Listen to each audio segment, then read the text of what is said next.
Good evening. I'm Kim Belcher, a Katy parent, taxpayer, and public school advocate.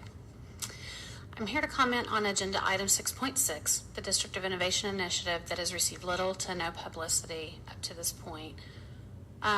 Districts of Innovation, or DOIs, have the power to change the entire nature of a community.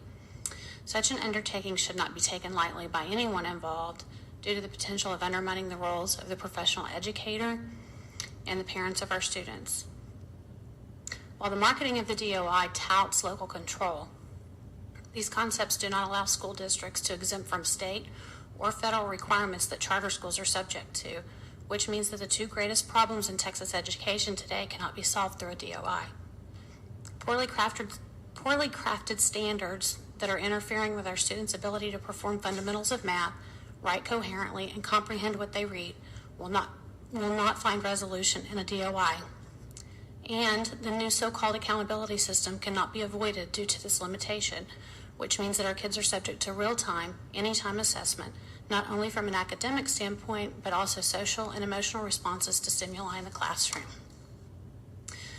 In addition to the two primary problems in education not being remedied by implementation of a DOI, if a district so chooses, educators could no longer have to be certified to hold their positions, could lose their ability to enact or enforce disciplinary measures in the classroom, and could provide unfair contractual advantages to the districts over the educator that have the potential to impact pay, work hours, and rights to paid leave. While parents are already seeing a push to keep them out of the education of their children, DOIs afford the opportunity for a district to exempt itself from providing parental access to a child's instructional materials, limit a parent's right to prohibit videotaping or tracking of their children, lose broad access to teachers and administrators, and lose the expectation of safety in the classroom as teachers' rights to discipline are negated. According to Deputy Commissioner A.J. Craybill, the three most common exemptions that the schools are taking under these plans are exemption from the uniform start date, exemption from the teacher certification requirements, and exemption from limiting class size to 22-to-1 ratios. Craybill had nothing to report on what innovative programs were being piloted under this initiative. It seems these districts are more interested in what they can exempt themselves from than what they can do to improve student outcomes. None of this points to a more sound academic education for our kids. The Texas Education Code has safeguards in place for the districts, educators, parents, and students that should not be set aside hastily.